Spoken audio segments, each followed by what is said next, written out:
Bonjour. Bonjour Marie-Pierre. Bonjour Damien. Pendant le confinement, les éditions Koiné ont décidé de mettre en valeur leurs auteurs et autrices, déjà édités, mais aussi les futures publications. D'accord.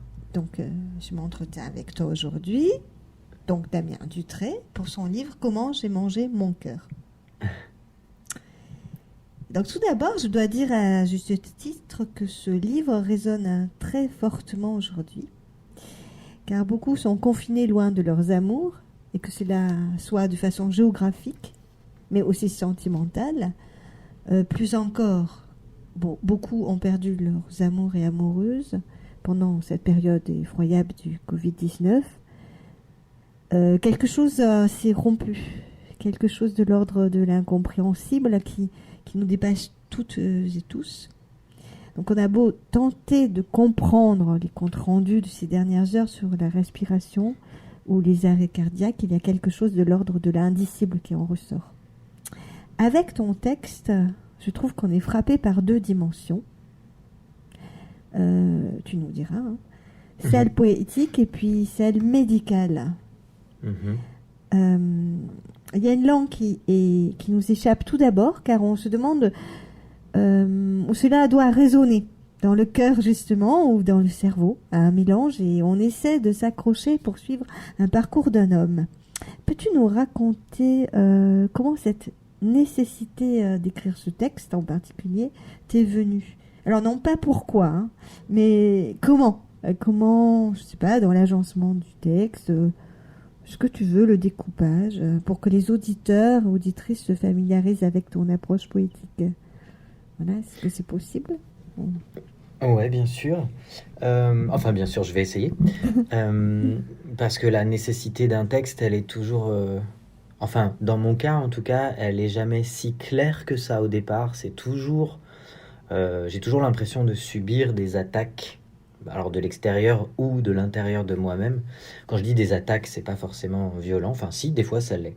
Et là, en l'occurrence, il y a souvent des... J'ai eu des images très contradictoires entre effectivement le cœur romantique et le cœur médical. Le Mhm. cœur qu'on peut euh, décortiquer au scalpel quasiment avec les oreillettes, les ventricules, les artères, les veines, etc. etc. La chair elle-même, donc l'aspect médical et organique. Et de Mhm. l'autre côté, le cœur romantique, c'est-à-dire le cœur qui se brise, le cœur en mille morceaux, le cœur qui bat la chamade. Et... Évidemment que je me suis servi de la rupture amoureuse euh, pour aller comme mettre un microscope là-dessus, pour aller regarder de plus près.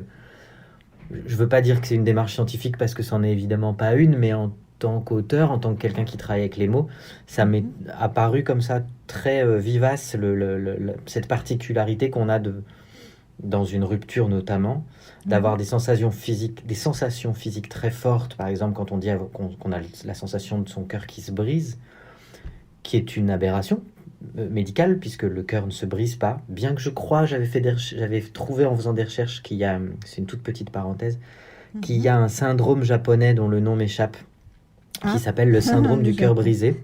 D'accord. Il faudrait que je retrouve le nom là tout de suite, je ne l'ai pas sous la main.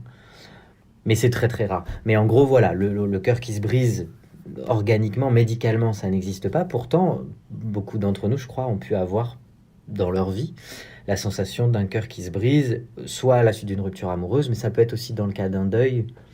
Et voilà, et donc moi j'ai commencé à creuser là-dedans. D'accord. C'est plus qu'une sensation, alors, quand tu dis le cœur se Oui, brise. Oui. je crois que c'est...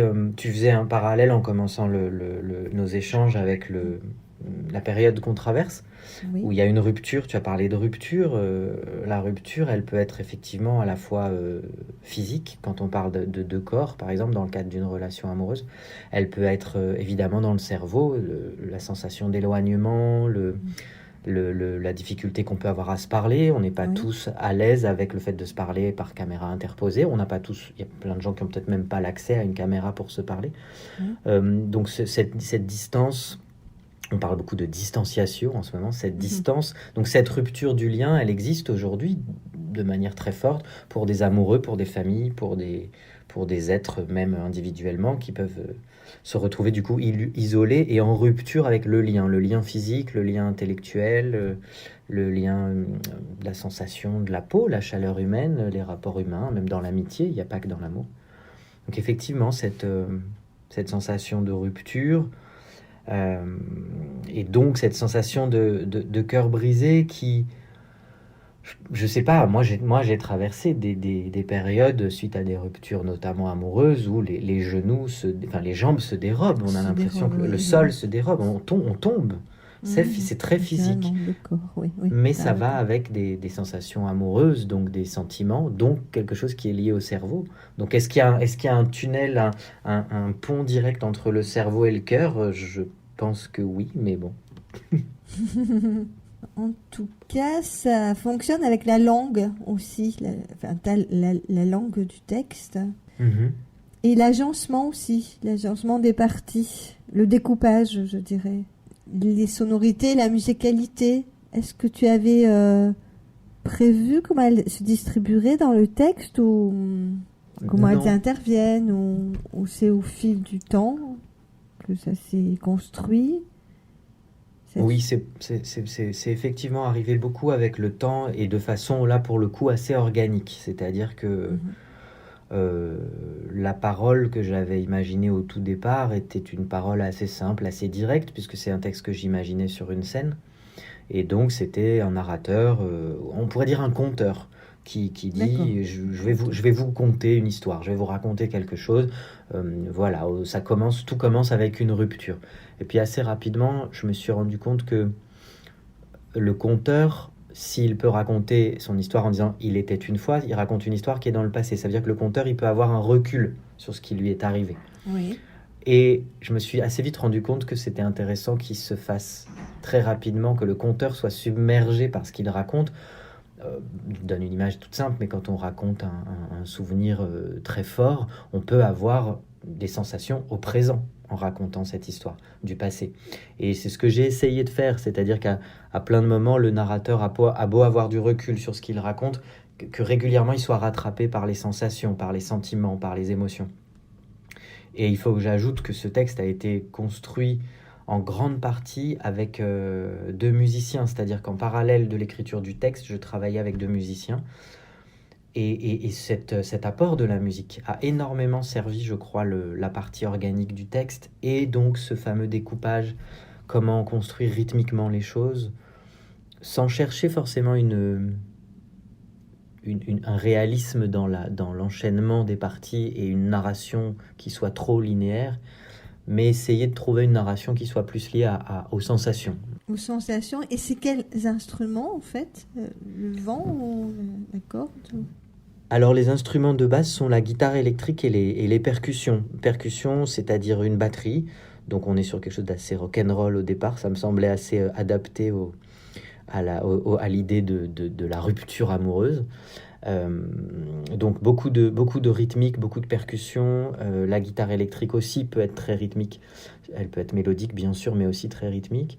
Et il y a des ajouts également de sons enregistrés, c'est-à-dire des sons concrets enregistrés sur ordinateur.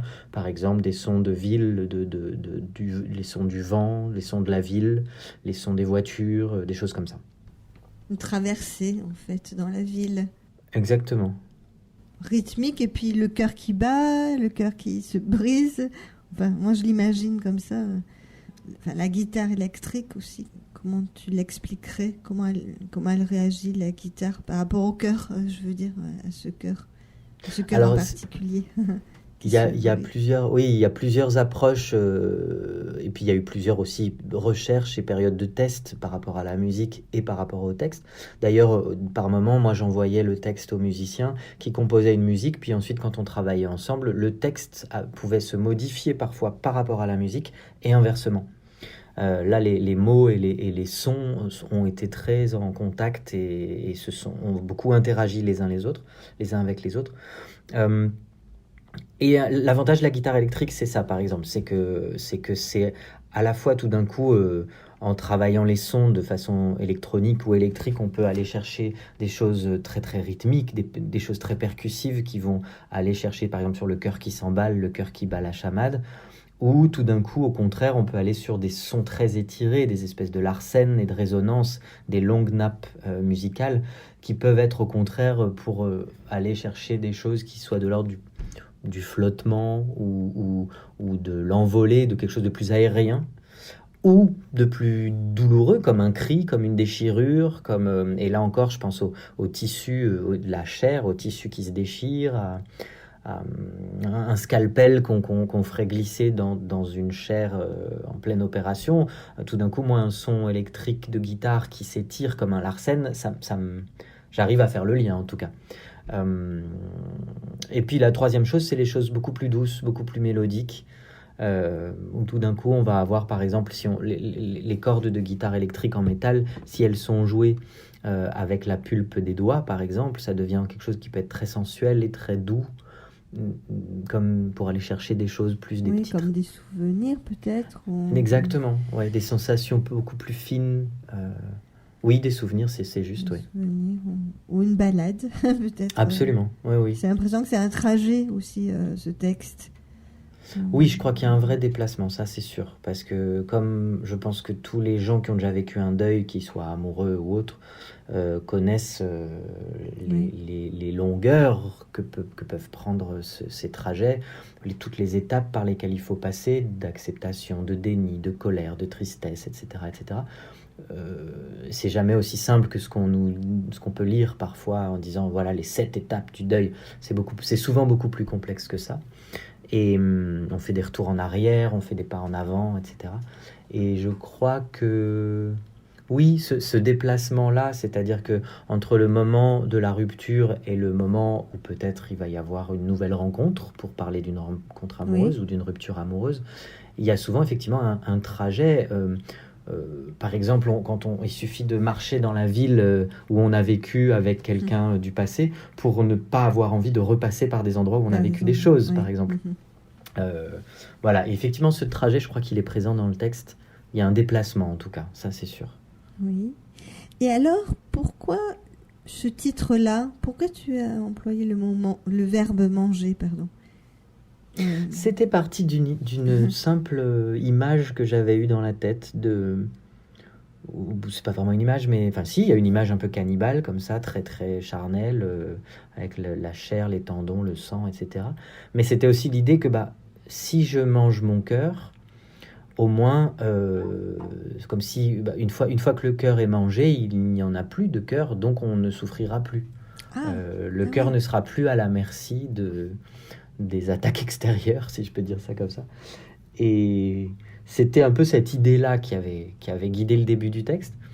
Et comment l'avaler mon cœur, ça aurait pu être. Oui, comment l'avaler, comment pour toi, c'est pas le même sens. C'est-à-dire que le côté manger, il y avait aussi pour moi le côté qui peut aller avec le verbe manger, c'est-à-dire le charnel, le plaisir, le trop-plein, l'appétit, l'envie, le désir, enfin tout ça pouvait aller avec le verbe manger. Et c'est vrai qu'avaler, c'est plus proche de la digestion presque déjà. C'est ça, oui peut-être. On n'a pas digéré encore la perte. C'est ça. Ouais. Et je crois qu'il y avait aussi cette chose dans le fait de poser la question, c'est une question qui n'en est pas une. Comment j'ai mangé mon cœur? C'est pas une question, c'est une explication au contraire, mais qui est la tentative d'une compréhension. Qu'est-ce qui s'est passé?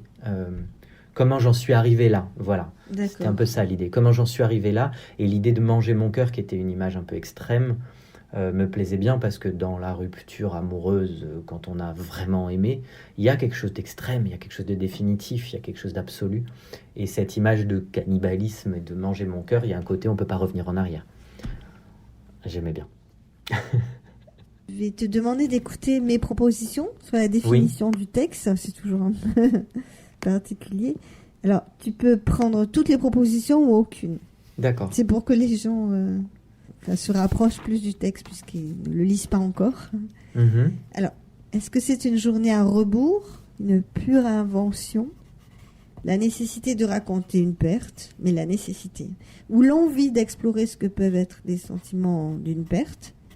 Il s'agit de quelqu'un qu'on ne retrouvera plus. Comment s'en débarrasser, comment détourner la sensation d'avoir perdu quelqu'un de cher en parlant justement des éléments. Tout à l'heure, on en parlera du haricot. Et si tu n'es pas d'accord, peux-tu rectifier le sens du projet poétique, en fait, du texte? Ben, je vais peut-être pas très original, mais je vais prendre un peu toutes ces propositions D'accord. et il faudrait peut-être imaginer, mais ce sera peut-être aux lecteurs et aux lectrices de le faire, et imaginer, parce que je me dis, quand l'idée d'un texte peut-être, ou l'idéal pour un texte, je me dis souvent ça, ce serait que chaque lecteur et chaque lectrice puisse venir y puiser ce qu'il voudra bien y puiser, ce qu'il aura envie, J'avais entendu un auteur, et là tout de suite je vais pas me rappeler qui, un auteur italien qui avait été emprisonné pour des activités politiques dans les années 70, je crois, si je confonds pas, hein, mais je crois que c'est lui, qui disait c'est pas le lecteur qui voyage avec mon livre, c'est mon livre qui voyage avec le lecteur. Et j'aime bien cette idée par rapport au texte. Et pour revenir à tes propositions, si un jour quelqu'un me dit j'ai lu votre texte et j'y ai revu un amour de collège, et puis que le lendemain quelqu'un me dit oh, j'ai tellement pensé au deuil de mon frère, Oui, ben je serais aussi touché dans un sens que dans l'autre. Et oui, il y a une rupture à rebours. Tu as parlé de journée à rebours, je dirais une rupture à rebours.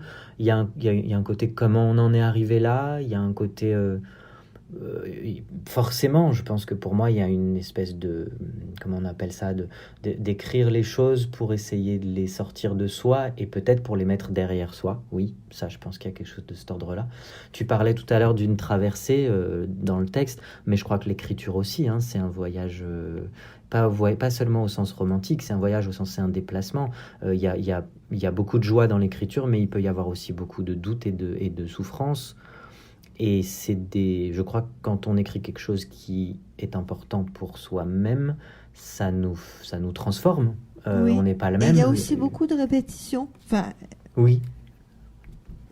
Une phrase notamment, c'est presque j'ai compté, alors peut-être que je me suis trompée, mais il y a une vingtaine de phrases, la même phrase. Oui. Bah alors oui, il y a effectivement, il peut y avoir le côté mantra.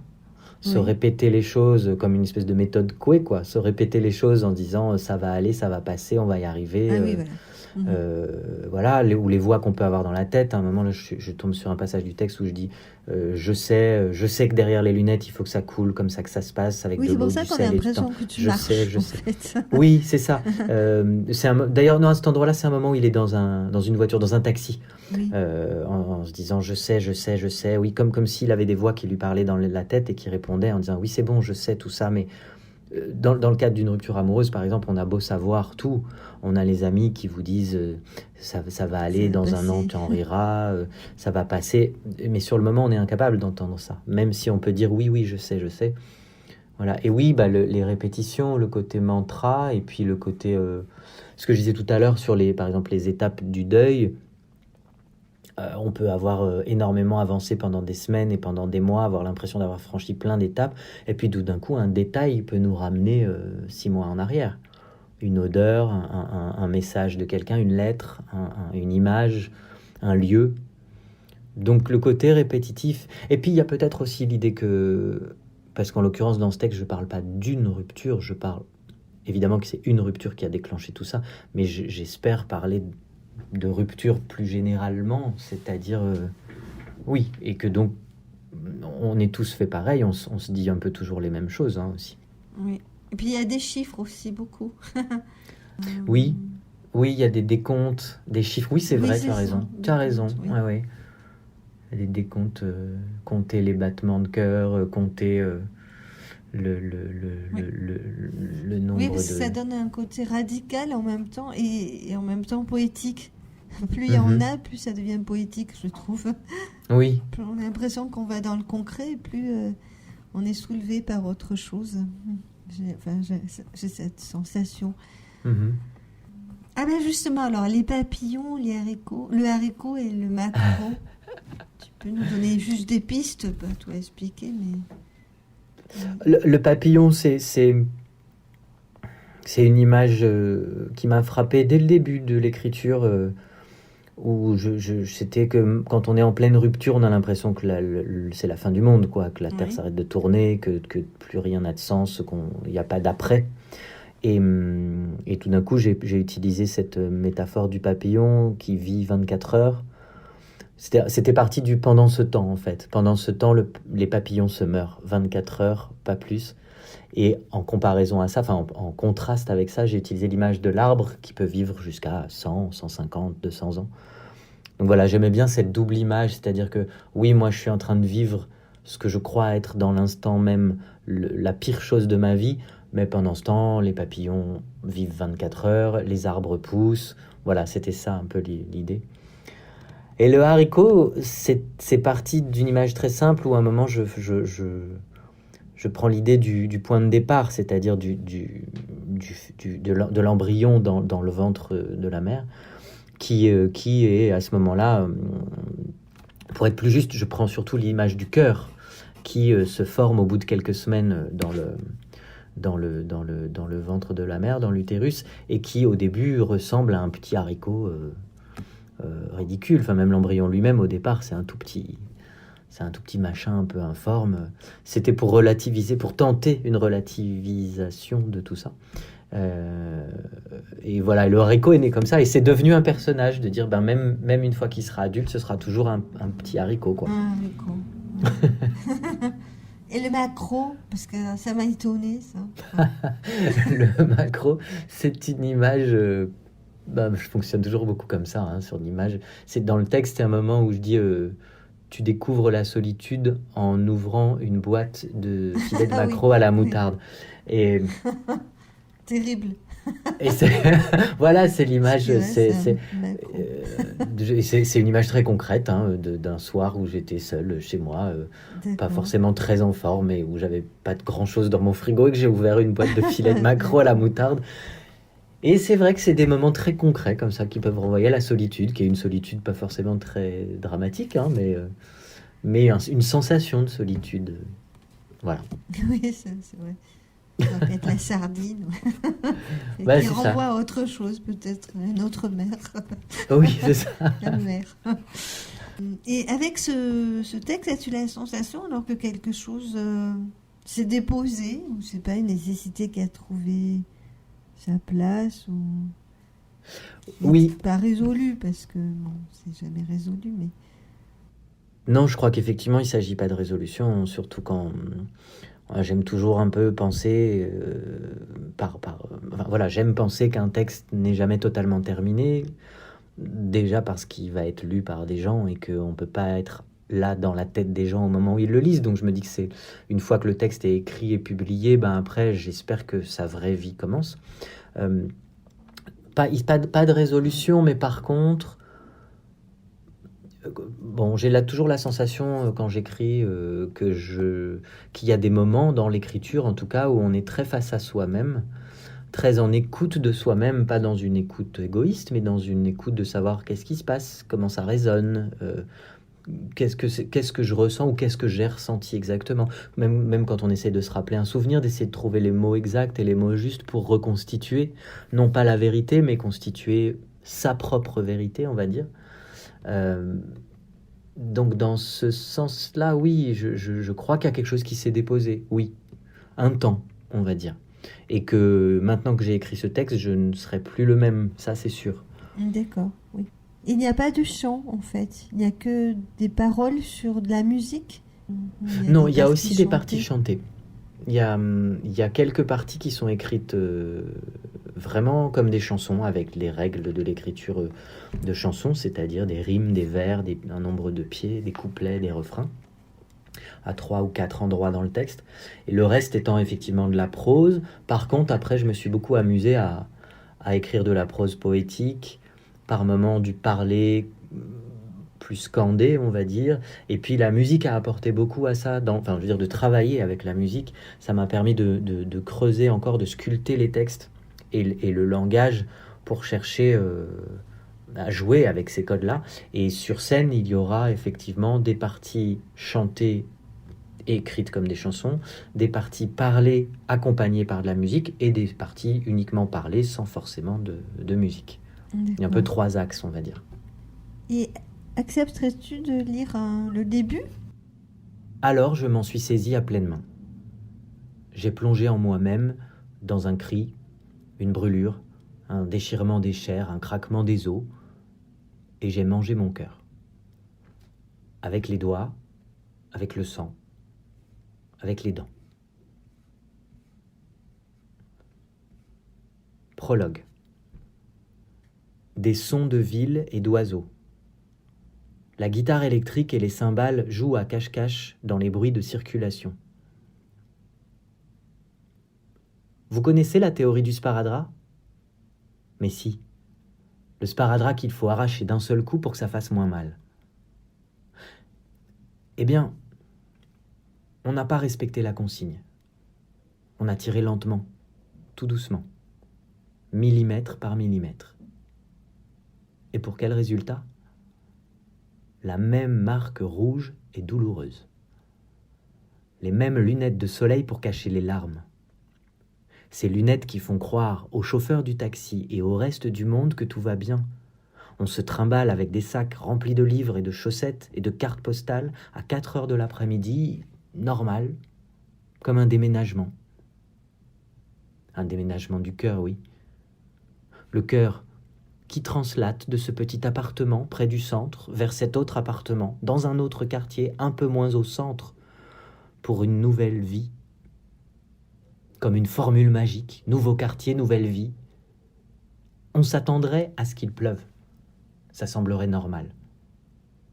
Mais non, c'est l'été. Le soleil explose. C'est affreux. Merci. Oui, là, on voit bien le trajet, en fait, le début du trajet. Et puis, pourquoi manger, quoi. Pourquoi Oui. L'explication. Est-ce que tu aurais quelque chose d'autre à dire pour conclure? Pour conclure, quelque chose que, je sais pas, tu voulais rajouter, peut-être? Ce texte, écrire ce texte, en tout cas, me confirme encore l'idée que c'est une idée que j'ai entendue défendue notamment par Jean-Pierre Siméon, qui est un dramaturge et poète que j'aime beaucoup. Et maintenant, j'ai repris un peu cette idée à mon compte, dans le sens où il dit toujours, enfin il défend beaucoup l'idée que la poésie dit la vérité. Que la poésie, c'est le vrai. Que la poésie, c'est pas une simple idée comme ça, un peu farfelue, née dans la tête d'un poète obscur, un peu hystérique. Non, la poésie raconte le vrai, c'est-à-dire que quelqu'un qui raconte à partir de ses expériences vécues ou fictionnelles, peu importe, mais quelqu'un qui va tenter de raconter ses sensations, ses idées, par les mots, utilise de vraies images qui sont en lui. Et donc la tentative de la poésie, pour moi, est une tentative de vérité et pas une déformation de la vérité. Et j'aime beaucoup cette idée-là. Donc voilà, ça me plaît de l'idée de finir là-dessus, en me disant que les mots, que ce soit en théâtre, en poésie, en chanson, en littérature, les mots, la poésie cherche le vrai. Et j'espère qu'elle le trouve par moments. Voilà. Merci Damien. Merci. Merci Damien pour ce moment passé en ta compagnie. Je rappelle que ton texte sera prochainement publié aux éditions Koiné et qu'un extrait a été enregistré avec ta voix sur la sonothèque des éditions Koiné. Je te remercie encore une fois. C'est moi, merci beaucoup, je suis ravi. À bientôt. À très bientôt, avec grand plaisir. Au revoir. Au revoir.